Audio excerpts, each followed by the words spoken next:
औज़ुबिल्लाहिमिनश्शैतानिर्रजीम बिस्मिल्लाहिर्रहमानिर्रहीम अस्सलामु अलैकुम वरहमतुल्लाहि वबरकातुहू।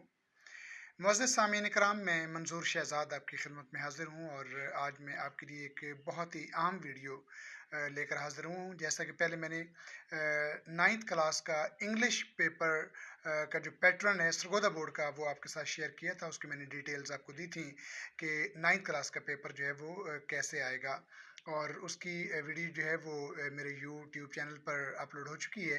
इससे पहले कि मैं 10th क्लास का पेपर पैटर्न आपको बताऊं, आप सबसे गुजारिश है जिन्होंने अभी तक मेरे चैनल को सब्सक्राइब नहीं किया, बराए मेहरबानी मेरे चैनल को सब्सक्राइब कर लीजिए और साथ बेल आइकन को प्रेस कर दीजिए ताकि मेरी आने वाली तमाम जो एजुकेशन से रिलेटेड वीडियोज़ हैं और अहम मालूमाती ख़बरें और इस तरह की जो दीगर पेपर हल करने का तरीका जो मेरी आने वाली वीडियोज़ हैं वो आपको बर वक्त मौसूल हो सकें। ज़रा देखिएगा कि पेपर पैटर्न 10th क्लास का जो है वो भी जिस तरह 9th क्लास का 75 मार्क्स का पेपर था, बिल्कुल सेम 75 मार्क्स का पेपर आपका 10th क्लास का होगा। तो सबसे पहले ऑब्जेक्टिव टाइप जो है वो हम डिस्कस करेंगे कि ऑब्जेक्टिव पेपर जो है वो 10th क्लास का कैसे होगा। क्वेश्चन नंबर 1, इसमें ज़रा देखिएगा कि इसके भी जो है वो 4 पार्ट जो हैं वो बनाए गए हैं। और देखिएगा कि क्वेश्चन ए जो है करेक्ट फॉर्म ऑफ वर्ब्स, ये 5 नंबर की आएंगी। ये बड़ा अहम तरीन क्वेश्चन है और इसमें तमाम टेंसेस जो हैं वो डिस्कस किए गए हैं। और ये पूछा गया है कि इज़ एम आर के साथ कौन सी फॉर्म आएगी, वॉज वर के साथ कौन सी फॉर्म आएगी, हैज़ हैव के साथ कौन सी फॉर्म आएगी। ये इस तरह तमाम टेंसेस को जो है वो डिस्कस किया गया है और इसके अंदर कोई चॉइस नहीं होती। हाँ, इसमें अलबत्ता आसानी ये होती है कि एक स्टेटमेंट देकर नीचे 4 ऑप्शन दिए जाते हैं और आप लोगों ने उसमें से एक ऑप्शन जो है वो चूज़ करना होता है। इसके बाद आपका क्वेश्चन बी है और इसमें जो है वो चूज़ द करेक्ट स्पेलिंग। 4 आपको जो है वो ऑप्शन दिए जाएंगे, 4 जो है ये स्टेटमेंट्स आपको दी जाएंगी और उनमें से करेक्ट स्पेलिंग आप लोगों ने चूज़ करना होंगे। और ये वो बच्चे बड़ी आसानी से कर लेते हैं जो वर्ड्स मीनिंग करते हुए अपने स्पेलिंग के ऊपर जो है वो तवज्जो देते हैं। इसके बाद क्वेश्चन सी होगा आपका चूज़ द करेक्ट मीनिंग्स। यहाँ पर बड़ी होशमंदी का मुजाहरा करना होगा तमाम बच्चों को कि don't get excited over there. हो सकता है कि वो आपसे सिनोनिम पूछ ले, हो सकता है आपसे वो एंटोनिम पूछ ले। आपने स्टेटमेंट के ऊपर लाजमन जो है वो गौर करना है और ये आपको 5 नंबर जो हैं मिलेंगे। इसके बाद डी क्वेश्चन है इसका, चूज करेक्ट ऑप्शन ग्रामर के लिहाज से, यानी अकॉर्डिंग टू द ग्रामर ये पूछा जाएगा। और जैसा कि 9th क्लास के पेपर में भी मैंने आपको अर्ज किया था कि इसमें ग्रामर का तमाम पोर्शन इसके अंदर जो है वो दिया गया है। इसमें तमाम पार्ट्स ऑफ स्पीच हैं, इसके अंदर जो है और भी बहुत सी चीज़ें हैं, जैसे क्लॉज है, फ्रेज है, एडवर्ब है, उसके आगे काइंड्स हैं। ये सारी चीज़ें इसके अंदर डिस्कस की गई हैं। ये 5 नंबर के आपके आएंगे, 5 ही आएंगे, 5 ही करना होंगे। तो ये कुल मिलाकर आपके 19 नंबर जो हैं वो मिलेंगे आपको। इसके बाद देखते हैं कि सब्जेक्टिव पार्ट, इसके 2 सेक्शन होंगे, सेक्शन 1 और सेक्शन 2। अब देखते हैं कि सेक्शन 1 के अंदर जो है वो क्वेश्चन नंबर 2 जो है वो क्या है। सबसे पहला जो है आपका सेक्शन 1 में क्वेश्चन नंबर 2 आपका जो आएगा वो होगा क्वेश्चन आंसर्स। और ये 8 आपको दिए जाएंगे, इसमें से 5 आप लोगों ने करना होंगे और आपको 10 नंबर मिलेंगे। जो भारी क्वेश्चन है ये उनमें शामिल है। अब देखिएगा आपकी बुक के अंदर 13 चैप्टर्स हैं टोटल 10th क्लास के। जो टोटल चैप्टर्स हैं वो 13 हैं। तो उनमें से 8 क्वेश्चन आपको दिए जाएंगे जिनमें से 5 आप लोगों ने करना होंगे। और अगर आप 8 के 8 आंसर्स जो हैं वो दे देते हैं तो ये आपके लिए प्लस पॉइंट होगा। अगर कोई गलत भी हो जाता है तो बेस्ट 5 के आंसर्स जो हैं वो उनको उनके मार्क्स आपको मिल जाएंगे, जो बेस्ट 5 आपके आंसर्स होंगे। इसके बाद क्वेश्चन नंबर 3 है ट्रांसलेट इनटू उर्दू। बड़ा मुश्किल क्वेश्चन है, 8 नंबर हैं इसके। 9th क्लास में तो ये था कि जो तमाम चैप्टर्स थे उनमें से 3 पैराग्राफ उसने निकाले थे, उनमें से 2 पैराग्राफ आप लोगों ने करना थे। लेकिन 10th क्लास में इशू ये है कि 13 चैप्टर्स हैं, उनमें से 3 पोइम्स हैं, पोइम्स में से ट्रांसलेशन नहीं आती। बाकी 10 चैप्टर्स आपके बचते हैं, उन 10 चैप्टर्स में से कोई पता नहीं है कि कौन सा वो एक ही पैराग्राफ दे दे। इसमें कोई चॉइस नहीं है, इसमें गलती की कतई तौर पर कोई गुंजाइश नहीं है। मामूली सी गलती, यानी अगर हम एक लेसन भी छोड़ देते हैं तो बहुत बड़ा प्रॉब्लम क्रिएट हो सकता है उसी लेसन में से कोई पैराग्राफ आ जाए तो इसमें बहुत बड़ा प्रॉब्लम हो सकता है। इसलिए आपको जो है वो each and every corner of the book जो है आपको विजिट करना होगा और पूरे लेसन जो हैं वो एक एक वर्ड याद करना होगा और एक पैराग्राफ आएगा जो आप आसानी से कर सकेंगे इंशाल्लाह। तो ये इसमें आपको 8 नंबर मिलेंगे। इसके बाद क्वेश्चन नंबर 4 देखिएगा। क्वेश्चन नंबर 4 में आपकी समरी है। समरी जैसा कि मैं आपको बता चुका हूँ कि 3 आपकी पोइम्स हैं और इन 3 पोइम्स में से सिर्फ एक पोइम आपकी आएगी और एक ही करना होगी, आपको नंबर्स मिलेंगे 5। समरी का क्वेश्चन जो है ये बड़ा ज़रा टेक्निकल क्वेश्चन है।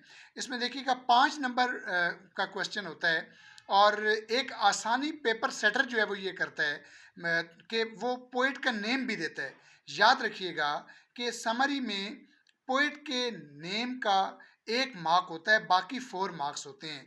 अगर पोइट का नेम, बड़ी बदकिस्मती है कि बहुत से बच्चे जो हैं वो पेपर में दिया गया होता है आपका जो पोइट का नेम है, लेकिन इसके बावजूद वो गलत कर देते हैं, यानी देख कर भी जो है वो गलत कर देते हैं, 1 नंबर उनका कट जाता है। तो ये समरी में आप लोगों ने बहुत एहतियात करनी है। पोइट का नेम और नीचे जो है आप उसके जो है वो लिखेंगे समरी, आपको 5 नंबर मिलेंगे।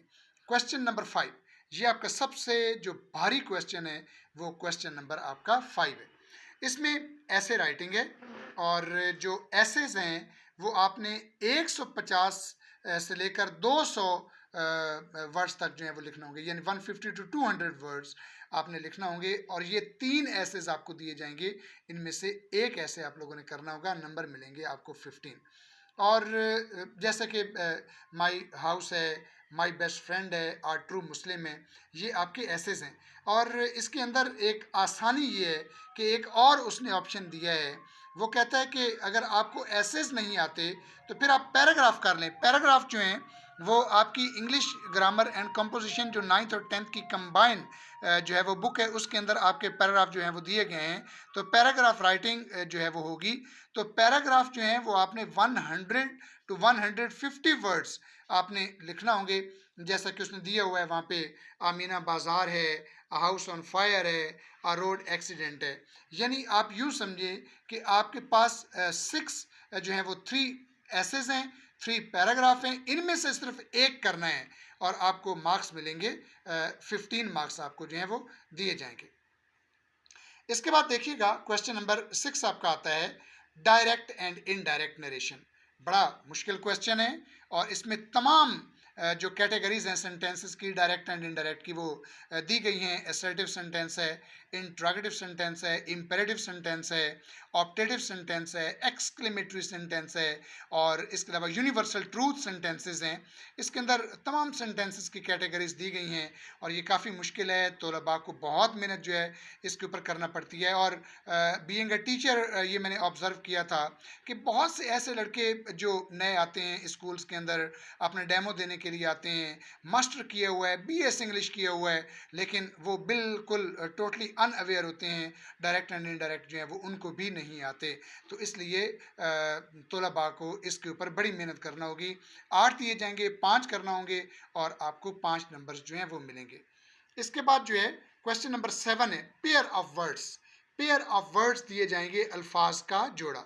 ये आपको दिए जाएंगे 8, उसमें से 5 आप लोगों ने करना होंगे। याद रखिएगा कि टोटल आपके 78 पेयर ऑफ वर्ड्स हैं। 78 में से आपको 8 पेयर ऑफ वर्ड्स दिए जाएंगे जिनमें से 5 करने होंगे। बड़ी बदकिस्मती है हमारे कौम की कि इंग्लिश के अंदर जो है ये छोटे छोटे सेंटेंसेस जो हम नर्सरी 1-2 क्लास से बनाना सीखते हैं, लेकिन 10th क्लास में आकर बहुत से बच्चे जो हैं इसमें गफलत कर जाते हैं। मसलन वीक और वीक, अगर इसका सेंटेंस बनाना हो तो ऊपर WEAK वीक उसका सेंटेंस बनाने जा रहे हैं, लेकिन वो जब आगे सेंटेंस बनाएंगे तो WEE लिख देंगे, यानी पूरा सेंटेंस वैसे ठीक है, लेकिन उसने गफलत क्या की है कि WEA लिखने की बजाय WEE लिख देता है, और जहाँ WEE लिखना था वहाँ पे WEA जो है वो लिख देता है। तो ये इसको आसान मत लीजिएगा, ये बहुत मुश्किल क्वेश्चन है, इसके ऊपर काफ़ी मेहनत करनी होगी। 5 नंबर आपको मिलेंगे, 8 में से 5 करना होंगे। अगर इन दोनों में यानी नरेशन में और पेयर ऑफ वर्ड्स में अगर आप ये 8-8 भी कर देते हैं तो ये फ़ायदा होगा और आपको बेस्ट 5 के मार्क्स जो हैं वो मिल जाएंगे। क्वेश्चन नंबर 8 लास्ट क्वेश्चन है, और ये भी बड़ा मुश्किल जो है वो क्वेश्चन है। टोटल आपके 40 पैराग्राफ हैं। आपको याद होगा, आपको दिए गए हैं कि मेरे घर के सामने एक बाग है, और इस तरह के जो पैराग्राफ आपको दिए गए हैं उनकी तादाद 40 है। उन 40 में से सिर्फ एक पैराग्राफ आना है, और एक ही आप लोगों ने करना होगा, और आपको नंबर मिलेंगे 8। तो ये आपका पेपर पैटर्न 10th क्लास का 19 नंबर का आपका ऑब्जेक्टिव है, और 56 मार्क्स का आपका सब्जेक्टिव है। तो ये टोटल मिलाकर आपके 75 मार्क्स बनते हैं। अगर वीडियो अच्छी लगे तो इसे लाइक भी कीजिएगा, शेयर भी कीजिएगा। अल्लाह ताला हम सबको अपने हिफ्ज़ व अमान में रखे। अल्लाह हाफ़िज़।